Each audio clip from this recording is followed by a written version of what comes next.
घुसखोरी, लाचारी, भ्रष्टाचार हे फक्त नगरसेवक, आमदार, खासदार करत नाही. तिकीट वाटणारे, तिकीट देणारे हे या पदावरती जे येतात हे सर्वात, आता शिव्या बाळासाहेबांच्या स्टाईलनी जर दिलं तर वेगळं चित्त होऊन जाईल. पण अशा वेड्या लोकांना वेडाच म्हणू शकतो, कारण अक्कल नाही, बिंडो पदं घेतात आणि हरवण्यासाठी पक्षाला उभे राहतात. फक्त बापाचा मी मुलगा आहे म्हणून त्याला तिकीट दिली. त्याचं कार्य काय, बापाचं कार्य काय, NCP मधून काँग्रेस, काँग्रेसमधून NCP आणि पक्षमध्ये मला तिकीट भेटेल का तर मी येतो, तर मी पैसे खर्च करतो. अशा पैशाच्या निष्ठेने तुम्ही तिकीट वाटप करणार तर आमचे लोक निष्ठावान जाणार कुठे? आमच्यासारखा स्थानिक उमेदवार ज्याचे धाबा द्यायची खोली आहे त्याला खरी गरज माहिती आहे की घरामध्ये काय पाहिजे असतं, माझा मुलगा रोजगार आहे की बेरोजगार आहे, अशा लोकांना जर तुम्ही संधीहून लांब ठेवणार तर कुठे चाललंय हा? बाळासाहेबांचे विचार हे असे नाही, बाळासाहेबांचे असे ठोस विचार आहे, डायरेक्ट नाव घेऊन बोलतात. 2.5 वर्ष नगरसेवक नावाची गोष्ट मुंबईमध्ये लाभली नाही आणि जेव्हा एक मोका भेटला त्याच्यामध्ये पण तुम्ही हेरफेर करून, चिटिंग करून, आपल्या मनाचा श्रीमंत उमेदवार देऊन तुम्ही या सगळ्या प्रश्नावरती काय म्हणतात ढाकणार, आता चालणार नाही. पक्ष मोठा झाल्यानंतर ह्यांनी उपऱ्यांना तिथे घेण्याचा प्रयत्न केला आणि निष्ठावंतांना डावललंय हे सगळ्या पक्षात दिसतंय. माझ्या कोळी समाजाचे प्रवीण कोल्हापकर यांनी अक्षरशः निष्ठावंत कार्यकर्ता शिवसेनेचा असताना त्याला तांदळातल्या खड्यासारखं बाजूला काढून फेकून दिला. पण निष्ठावंत कार्यकर्ते जिथे जिथे आहेत आणि आद्य नागरिक आहेत यांना येथे कुठेतरी स्थान मिळालं पाहिजे असं मला वाटतंय. जसं तुम्ही शेतकऱ्यांना पीक नष्ट झालं, अवकाळी पाऊस आला, अवकाळी काही वारे वादळ आले तर त्यांना कर्जमाफी देता, कोळ्यांना का देत नाही? आज किती वर्षाची मागणी आहे? नमस्कार, MHATV मध्ये आपल्या सर्वांचं स्वागत आहे. मुंबई महानगरपालिका निवडणुकीची रणधुमाळी सुरू आहे आणि आपण सध्या आहोत मुंबईतील कुलाबा विभागात.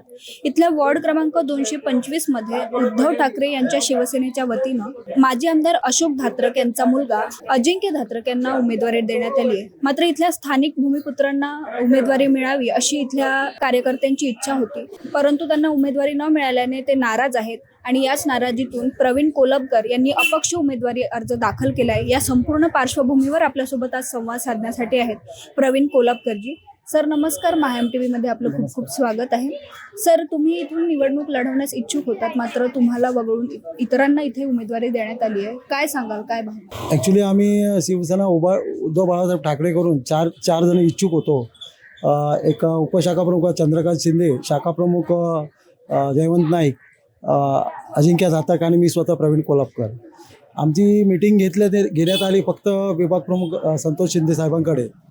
त्यातून उपशाखा प्रमुखांना वगळण्यात आलं आणि त्यानंतर आम्हाला तुम्ही काही धावपळ करू नका, पुढे जाऊ नका, अगोदर सगळं ठरलेलं आहे तर तुमचा विचार केला जाणार नाही असं सांगण्यात आलं. या कारणामुळे आदल्या दिवशी जेव्हा AB फॉर्म वाटप होतं त्याच वेळेला ॲक्च्युली इथे अधिकार शाखा प्रमुखाचा असतो जयवंत नाईकाचा, पण त्यांनाही वगळण्यात आलं. त्याच्यानंतर मी स्वतः बोललेलो का ते नसतील करत तर मी लढवतो, पण त्यांनी काय ऐकलंच नाही आणि तडपालपुरी जयवंत नाईक यांनी राजीनामा देऊन टाकला. मीही पक्षाचा राजीनामा देऊन टाकला आणि मी अपक्ष फॉर्म भरला. सर, इथे तुम्ही किती वर्षापासून या वॉर्डमध्ये काम करत आहात आणि अजिंक्य धात्रक हे किती वर्षापासून काम करतात? मी जवळजवळ 25-30 वर्ष शिवसैनिक म्हणून काम केलेलं आहे. 227 वॉर्डमधून मी शाखा प्रमुख होतो 4 वर्ष. त्याही वेळेला जे मनसेमधून आलेले त्यांना तिकीट बहाल केली, मला तेव्हाही वगळण्यात आलं आणि त्याच्यानंतर सांगण्यात आलं की पुढच्या इलेक्शनला तुझा विचार केला जाईल. आणि याही वर्षी ते जे अजिंक्य धात्रक आहेत त्यांचे वडील 1995 साली इथे स्थानिक आमदार होते. ते आमदार असल्यानंतर त्यांचा इथे पूर्ण काहीच नव्हतं, ते पूर्णपणे 25 वर्ष लांब होते. आता 3 वर्षापूर्वी ते पक्षात आले, त्यांना उपनेतेपद बहाल केलं आणि आज हे अजिंक्य धात्रक आहेत, हे गेल्या 1.5-2 वर्षापासून सक्रिय आहेत शिवसेनेत. त्यांना एक तिकीट देण्यात आलं, फक्त वडील माजी आमदार आहेत म्हणून. सर, इथे या सगळ्या पार्श्वभूमीवर इथे स्थानिक भूमिपुत्रांना नाकारून घराणेशाहीला प्राधान्य देण्यात आले असं वाटतंय का? 100% घराणेशाहीलाच प्राधान्य देण्यात आलं आहे. आम्ही याही पूर्वी आमच्या 24 कोळीवाड्यातून आमचा उमेदवार असा प्रत्येक पक्षात आम्ही मागणी केलेली आहे. आज न्यूजमध्ये पण ते दाखवण्यात आलं का आम्ही जवळजवळ 18 ते 20 ठिकाणी उमेदवारी मागितली आणि त्यातल्या बहुतेक ठिकाणी दिली आहे. मग ती भाजपामध्ये असून उद्धव बाळासाहेब ठाकरेकडून असो, शिवसेनेतून असो, पण इथे फक्त मला वगळण्यात आलं म्हणून मला हा पक्ष फॉर्म भरावा लागला. आणि आपल्याला सांगू इच्छितो, हा जो वॉर्ड आहे, जो आमचा कुलाबा कोळीवाड आहे, इथूनच निकाल जाहीर होतो आणि इथूनच उमेदवार निवडला जातो. इथे जवळपास 44 कोळीवाडे आहेत असं तुम्ही सांगितले, तर या संपूर्ण कोळी बांधवांचा तुम्हाला पाठिंबा आहे का? हो, आजच सकाळी जाहीर झालं पेपरामध्ये का मला जाहीर पाठिंबा आहे आणि ते प्रचारालाही येणार आहेत. काही दिवसांपूर्वीच काही महिन्यांपूर्वी उद्धव ठाकरे यांनी कोळी बांधवांशी एक संवाद साधला होता शिवालय इथे. त्यावेळी त्यांनी आम्ही कोळी बांधवांच्या पाठीशी उभा आहोत असं आश्वासन दिलं होतं. मात्र आता नेतृत्व देण्याची वेळ आल्यानंतर त्यांनी माघार घेतली असं वाटतंय का? सपशेल माघार घेतलेले आहे असं त्यांनी जर शब्द दिला असता तर 44 कोळीवार त्यांनी 44 उमेदवार हे कोळी समाजाचेच दिले असते. हा कोळी समाजावर अन्याय आहे असं वाटतंय का? 100% अन्याय आहे आणि आमची ही नेहमी मागणी असते पण ती कधीच पूर्ण होत नाही. आज त्याच घरात मी जिंकणार असं मी बोलतच नाही आहे. फक्त आमची कोळी समाजाची ताकद किती लावणार हेच मी त्यांना दाखवून देणार. म्हणजे तुमचा पक्ष नेतृत्वावर रोष आहे असं म्हणता येईल? 100% रोष आहे. आम्हाला पक्षप्रमुखांकडे कधी बसवलं जात आहे, जे काय ते खालचे पदाधिकारी जसे विभाग प्रमुख आहेत, उपविभाग, त्यांच्यामध्ये ते सगळं कंप्लीट करतात. पुढे वरती बोलण्यात देतच नाही. तुम्ही कोरोना काळातही इथे भरपूर काम केलंय असं आम्ही ऐकलं. मात्र ही सगळी तुमची पक्षावरची जी निष्ठा आहे त्याला कुठेतरी हा पक्षनिष्ठेला कमीपणा दाखवण्याचा प्रयत्न आहे का असं वाटतं? 100% प्रयत्न आहे आणि मी जे कोरोना काळात काम केलं ही तुम्हाला आज तुमच्या माध्यमातून कुलाब्याची जनता सांगेल का मी इथे काय केलं ना काय नाही हे मला सांगण्याची गरज नाही पडणार आपल्याला. तुम्ही आमच्या माध्यमातून काय संदेश देऊ इच्छिता इथल्या कुलाब्यातील जनतेला? इतकंच आहे की आज मी समाजासाठी उभा आहे, मला मतदान करा एवढंच मागणी करा. आपल्यासोबत इथले काही कार्यकर्ते संवाद साधण्यासाठी आहेत. सर, काय सांगाल? प्रवीण कोलबकर यांना उमेदवारी नाकारून पक्षाने इतरांना उमेदवारी दिली आहे, काय सांगाल? हे तर सर्व वडिलांच्या जोरावर त्यांनी अजिंक्याने तिकीट आणले आणि राहिला करोना काळातलं ना भरपूर काम प्रवीण कोल्हापकरने केले. प्रवीण कोल्हापकर असा आहे नाही, तो शिक्षित पण आहे, BA झालेला आहे, तरी पक्षाने त्याला तिकीट नाही दिले. एवढी वर्ष काम करून करोना काळात विनामूल्य सेवा स्वतःच रात्र दिवस कधी पण लागेल, जेव्हा वेळ भेटेल, जेव्हा लोकांना गरज असेल तेव्हा तो उभा राहायचा. परत आता पक्षाच्या कार्यकर्त्यांनी पण त्याच्यावर विचार नाही केला, उलटा त्यांनी पण सांगितलं पाहिजे होता. आज ते पक्षाचे कार्यकर्ते एवढ्या वर्षांपासून आहे तेच विरोधात चालले ते. सर, प्रवीण कोलबकर यांना इथून संधी मिळाली असती पक्षातर्फे तर इथल्या स्थानिकांना कसा फायदा झाला असता? पक्षातर्फे जर प्रवीण कोल्हापकरला संधी भेटली असती तर बहुमताने हा जिंकला असता. मूळ कारण म्हणजे आज मी SC समाजाचा आहे. आज मी बघायला गेलं तर एक कोळी बांधवाला मदत करायला यासाठी आलो. बाळासाहेब असताना आम्ही दोघं एकत्र शाखा प्रमुख झालो शिवसेनाचे, निष्ठेने काम केलं. जितके पण सभा, मोठे आझाद मैदानाचे सभा असो, बाळासाहेबांची सभा असो, या सर्व सभामध्ये जे डेकोरेशनचं काम असतं ना ते निशुल्क पक्षसृष्टी म्हणून, निष्ठा म्हणून या व्यक्तीने केलं. असे अनेक, जितकं कमी आहे म्हणजे बोलतो ना एखाद्या व्यक्तीला जी आपली फाईल पक्षसृष्टीला दाखवावी लागते की माझी इतकी कामं आहेत, हे बघा आणि मला मतदान द्या, अशी जेव्हा वेळ येते तेव्हा आम्ही जे निष्ठावान असतो, काय पैसे काय लोभ असं काय न ठेवून जे आम्ही लोकांच्या सेवेसाठी एक संधी जी आम्हाला भेटते, शासकीय संधी, त्याच्यामध्ये रोजगार असतं, ज्याच्यामध्ये वॉटर मीटर गटर ही दुरुस्ती. आज तुम्ही कुलाबा बघा, गेल्या 50 वर्षापासून कुलाबा हा कुलाबा सारखेच आहे. ओल्ड कुलाबा जे म्हणतो ना ते ओल्डच आहे, नवीन कधी नाही झालेली आहे. पण जेव्हा उमेदवारीची वेळ येते तेव्हा अशा लोकांना, मी एक एक्झाम्पल देतो, अशोक धात्रक 95ला हा व्यक्ती उमेदवार म्हणून, आमदार म्हणून जिंकून आला. 95 नंतर 95च्या वेळी 55 उमेदवार अपक्ष जिंकून आले होते, जेव्हा बहुमताने आमच्या शिवसेनेची सत्ता आली होती. गणेश नाईक पासून जितके पण मोठे मोठे नाव आहेत, तुम्ही आता वाशीचं बघा, परिवर्तन बघा किती आहे. कुलाबा तसंच आहे. आज त्याच व्यक्तीच्या मुलाला अजिंक्य काय नाव आहे ना त्याचं, लहान आहे वयाने सर्व, फक्त बापाचा मी मुलगा आहे म्हणून त्याला तिकीट दिली. त्याचं कार्य काय, बापाचं कार्य काय, NCP मधून काँग्रेसमधून NCP आणि पक्ष मध्ये मला तिकीट भेटेल का तर मी येतो. तर मी पैसे खर्च करतो. अशा पैशाच्या निष्ठ्याने तुम्ही तिकीट वाटप करणार तर आमचे लोक निष्ठावान जाणार कुठे? आज फक्त मी उभा यासाठी आहे की आम्ही बाळासाहेबांचे शिवसैनिक आहोत. पण जे बोलतो ना रिइलेक्शन जेव्हा होते ना फोर्ट निवडणूक, त्या टायमाला न जिंकणारी सीट पण काढून टाकण्याची धमक आमच्यामध्ये आहे. अण्णा वाशिर्डे झाले, अशा अनेक सीट आम्ही जिंकून आणलेली आहेत. ते यासाठी कारण आमच्या कार्यकर्त्यांवरती अन्याय होतो. हाच तो विषय आहे. आज कुलाब्यामध्ये प्रवीण कोल्हापकर हे जर नाव घेतलं 225 मध्ये, तर शिवसेनेचे आतापर्यंत किती कार्यक्रम असतील, तुम्ही पत्रकार आहात, तुम्ही शोधून काढा. हर कार्यक्रमामध्ये हा आणि ह्याचं स्टेज आणि याची कामं, ह्याची माणसं उपाशीपोटी काम करताना दिसेल. त्या टायमाला ही जी पक्षसृष्टींनी जे दिलेलं आहे नावं, इलेक्शनमध्ये मतदारमध्ये उमेदवार म्हणून जी नावं आलेली आहे, त्यांचं कार्यसृष्टी काय आहे? फक्त विभाग प्रमुख. कोण? तो संतोष शिंदे ना. काय म्हणून या व्यक्तीला पक्षसृष्टींनी विभाग प्रमुख नोंदलं? आणि या किती 17 उमेदवार उभे असणार या शिवसेनेच्या विभाग प्रमुखच्या नावाने?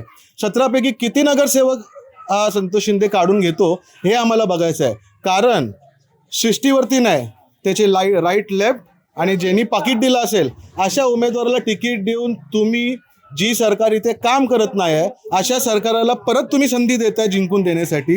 म्हणजे पूर्ण सेटिंग आहे. ईव्हीएम मशीननी तर माहितीच, आम्ही कितीही मेहनत केली, ईव्हीएम मशीन ठरवणार आहे की कोणाला जिंकवायचं आहे, कोणाला नाही जिंकवायचं आहे. पण पक्षसृष्टी सोडा, जे पदाधिकारी आज दक्षिण मुंबईला लाभलेले आहेत त्यांना तर जाण आहे ना, कोण जिंकू शकतो, कोण नाही जिंकू शकतो, कोणाचे कामं आहेत, कोणाचे नाही कामं आहेत.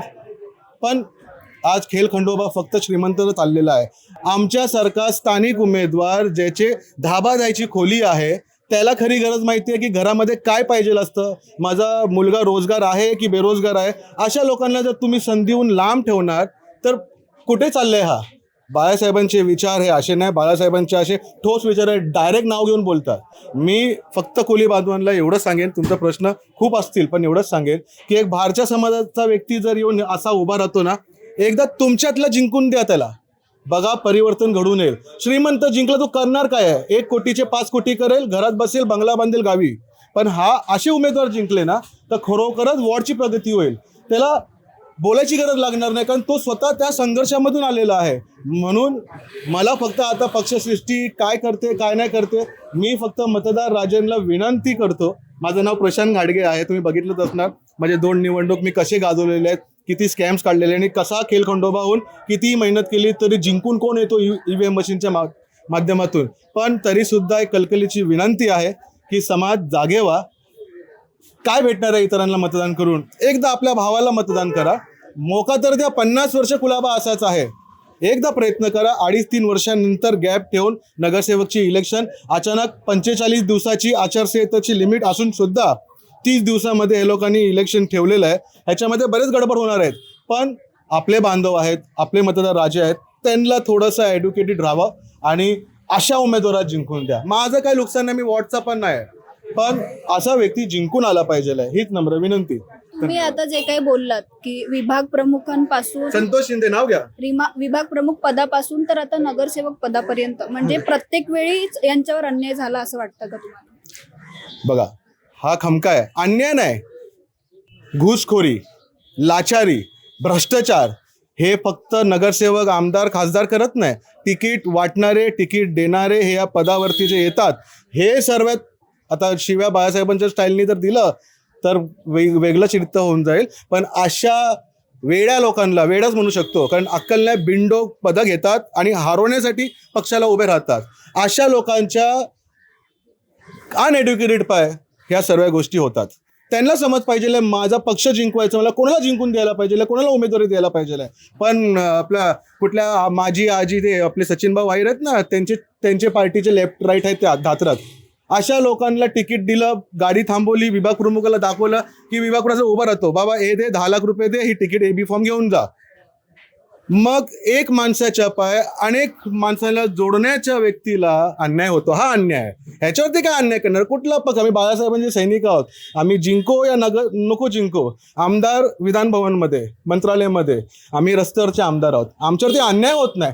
आम्हाला जर तिकीट नाही भेटली, असे उमेदवार जिंकले नाही ना, तर इकडच्या मतदारांवरती अन्याय आहे, इकडच्या लोकांवरती अन्याय, इकडच्या विकासकावरती अन्याय आहे. ह्याच्यावरती अन्याय नाही.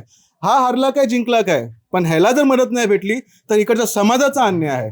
हे बंगल्यावरती राहणारे माणसं आहेत, वॉचमॅन गेटवरती थांबवणार, आतमध्ये काय जाणार? असा व्यक्ती पाहिजे आहे तो 10x10च्या खोलीमध्ये आपल्यासोबत जेवून आपले कामं केली पाहिजे आहे. हा जिंको नाही जिंको, पण असे व्यक्ती जर संधी आज नाही भेटली ना तर या कुलाब्याच्या लोकांवरती अन्याय आहे, ह्याच्यावरती अन्याय नाही. हा तो उभा राहतोय, हा 15 दिवसानंतर इलेक्शन संपतात हो. हा 12 महिने 365 दिवस काम करणाऱ्या कार्यकर्त्याला जर संधी भेटत नाही ना तर त्या कार्यकर्ता किंवा त्या उमेदवाराच्यावरती अन्याय नाही आहे, लोकांवरती अन्याय आहे. असे गलिच्छ जागेवरती राहण्याची जर सवय मोडायची असेल तर हा अन्याय सोडा आणि न्याय करा या उमेदवाराला जिंकून. कोलपकरजी, तुम्ही जर इथून निवडून आलात, जनतेने तुम्हाला यावेळी संधी दिली, तर तुम्ही पुढच्या 5 वर्षाचं कुलाब्याचं चित्र कसं पाहता? आज जनतेला, कुलाब्याच्या जनतेला जे हवं आहे ते आजपर्यंत पाणी पुरवठा व्यवस्थित होत नाही, गटर लाईन व्यवस्थित साफ होत नाही, त्याच्यावरती मी जास्त जोर देणार. आणि त्या व्यतिरिक्त इथे वाचनालय वगैरे नाहीत, लहान मुलांची गैरसोय होते, वाचनालय कुठेच नाहीत, फक्त खेळायसाठी मुलं रस्त्यावरती खेळतात. आजही त्यांना ग्राउंड कोणता उपलब्ध होत नाही, तोही मी 100% प्रयत्न ग्राउंड उपलब्ध करायचा. मच्छीमारांचं तुम्ही बघा ना, रस्त्यावरती करतात आहे, त्यांचं मार्केट आहे, अजूनपर्यंत तो मार्केट मच्छीमारांचं बनतोय.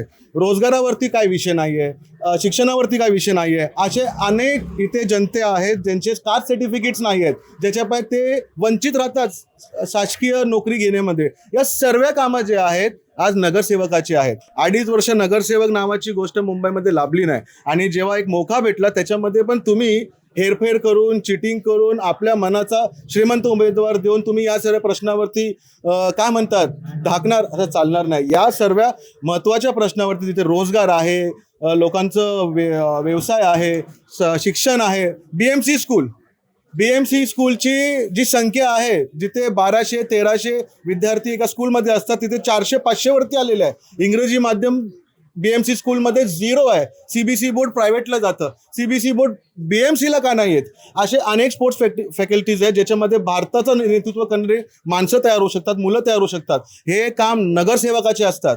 या कुठल्याच गोष्टीवरती येणाऱ्या जे पण उमेदवार जिंकून येतील, मला माहिती आहे कोण येणार, ते फक्त पैसे गोळा करतील, आपल्या मेयर बनवण्यासाठी पाठिंबा देतील आणि 5 वर्ष गायब होऊन जाणार. पण सर, आता तुम्ही BMC स्कूलचा मुद्दा उपस्थित केलाय, तर गेली 25 वर्षे इथं ठाकरेंची सत्ता आहे. मग BMC स्कूलची पटसंख्या कमी होण्यामागे काय कारण? ज्या ठिकाणी बाळासाहेबांचा नगरसेवक असतो ना तिकडची BMC तुम्ही बघा, आणि ज्या ठिकाणी इतर पक्षाचे, कुलाब्याला कधी शिवसेनेचा नगरसेवक लाभलेला नाहीये. हाही इतिहास आहे. मी फक्त माझ्या मर्यादितची बात करतोय.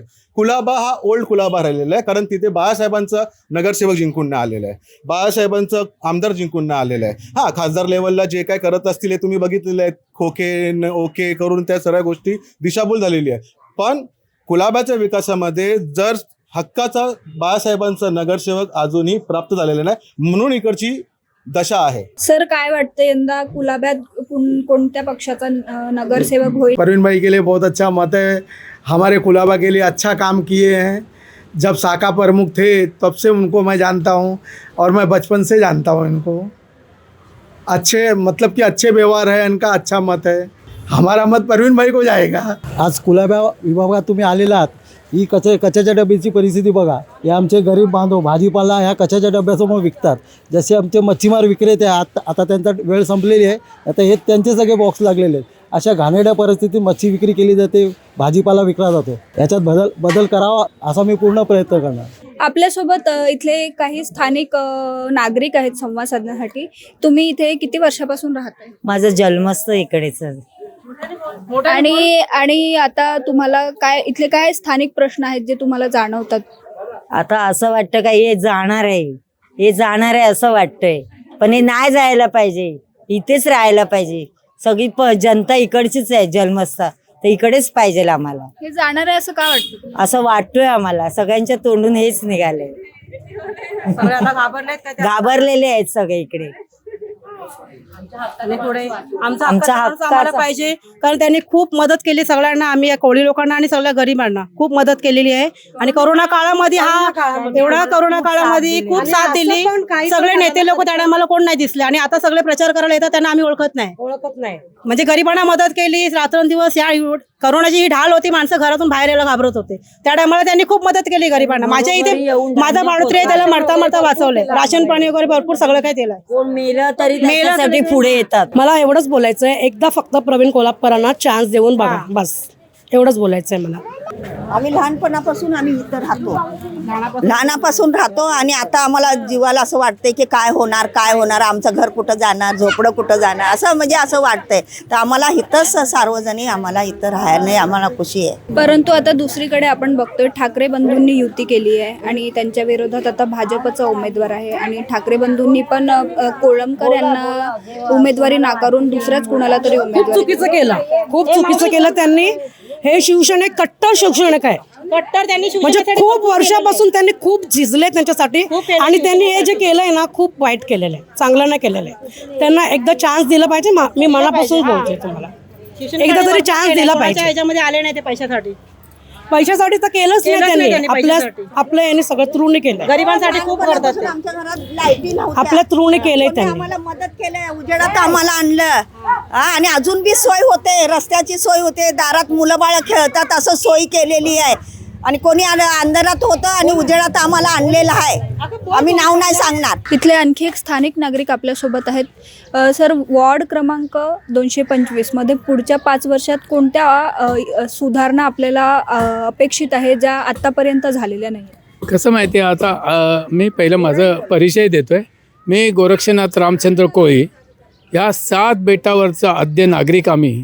आणि ह्या इथे असताना आमच्या इथे जे आता 4 वार्ड आहेत अख्ख्या कोळीवाड्यात, आणि त्याच्या बाबतीत विकासाचा जर विचार करायचा झाला तर ह्या इथे त्या पद्धतीने विकास करण्यासाठी, त्या विकासाचे प्रश्न मांडण्यासाठी आम्ही तळागाळातली ज्या संस्थेत ज्या पक्षात जी लोकं आमची आहेत त्यांना प्राधान्याने पुढे हे करून त्यांचे विषय मांडण्यासाठी त्यांना आम्ही उभं करण्याचं प्रयोजन करत असताना काही तळागाळातले जे निष्ठावंत जे कार्यकर्ते आहेत हे पक्षवाळे फक्त त्यांना डावलण्याचं काम करतात आणि उपऱ्यांची भर इथे चाललेली आहे.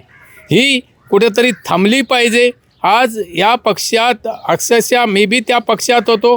तळागाळात त्या पक्ष संघटित करण्यासाठी आम्ही अपार धक्काबुक्की, माऱ्या, झगड्या, सोडा वॉटरच्या बाटल्यापासून तर काही गोष्टी हे केलेल्या आहेत. आणि आज कित्येक आंदोलनं त्यासाठी करून पक्ष मोठा झाला. पक्ष मोठा झाल्यानंतर ह्यांनी उपऱ्यांना तिथे घेण्याचा प्रयत्न केला आणि निष्ठावंतांना डावललं आहे, हे सगळ्या पक्षात दिसतंय.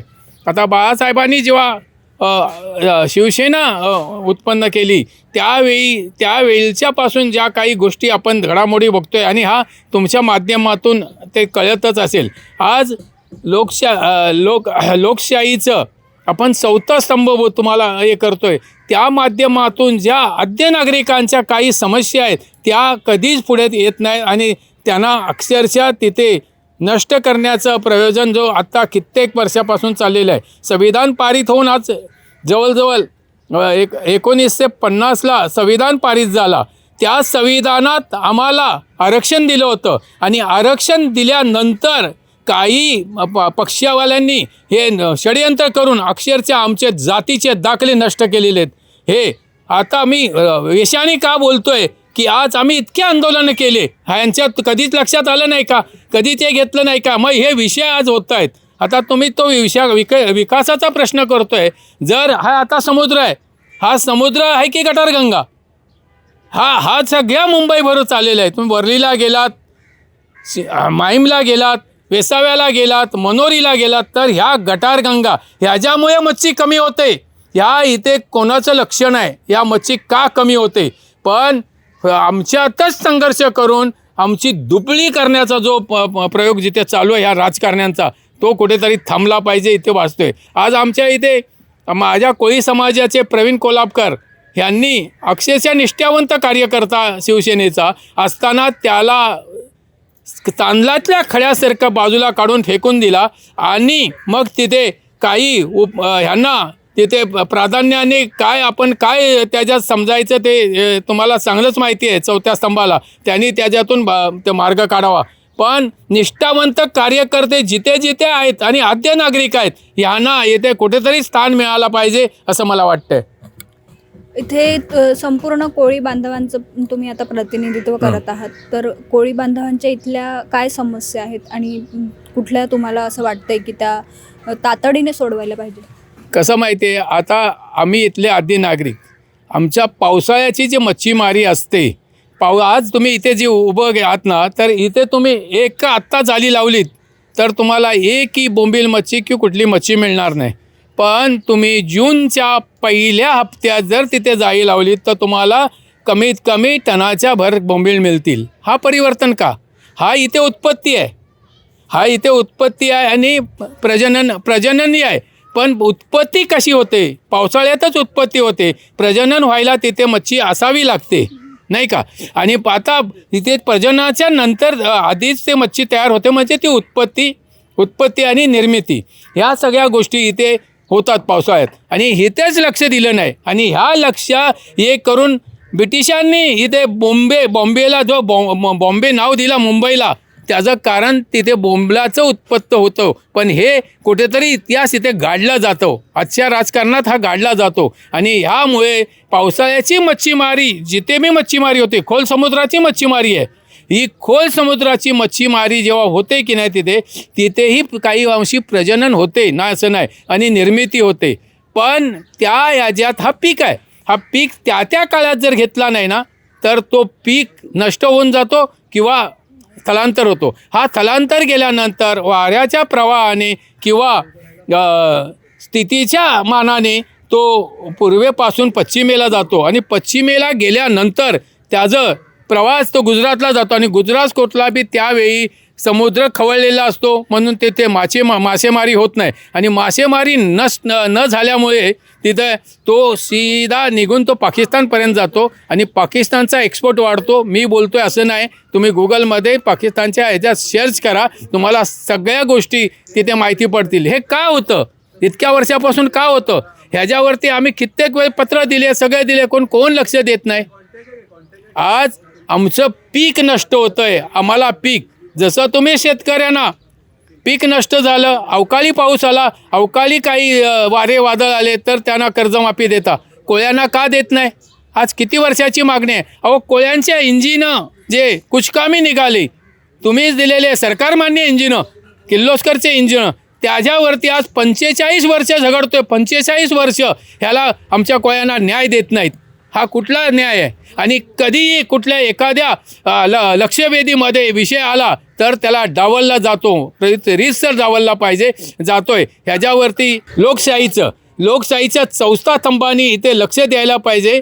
ते लक्ष दिलं जात नाही. ही त्याच्यासाठी मला म्हणजे मी खंत व्यक्त करतोय ह्याही याच्यात, की ह्यांनी याच्यावरती लक्ष द्यावं. जेव्हा आमच्या कोळ्यांचे प्रश्न येतात ते प्रश्न कधीच चव्हाट्यावर येत नाहीत. हे खूप मोठं आजपर्यंत जवळजवळ 78 वर्षापासून हे सगळं चाललेलं आहे. ह्याच्यावरती ह्या सरकारने तरी लक्ष द्यावं. आणि आज अशा निष्ठावंतांना डावललं जातं ना, ह्या निष्ठावंतांचं खरोखर तिथे विचार व्हावा असं मला वाटतंय. धन्यवाद सर आमच्याशी संवाद साधल्याबद्दल. वॉर्ड क्रमांक 225मध्ये उद्धव ठाकरे यांनी निष्ठावंतांना डावलून उपऱ्यांना उमेदवारी दिली आहे असं इथल्या स्थानिक नागरिकांचं म्हणणं आहे.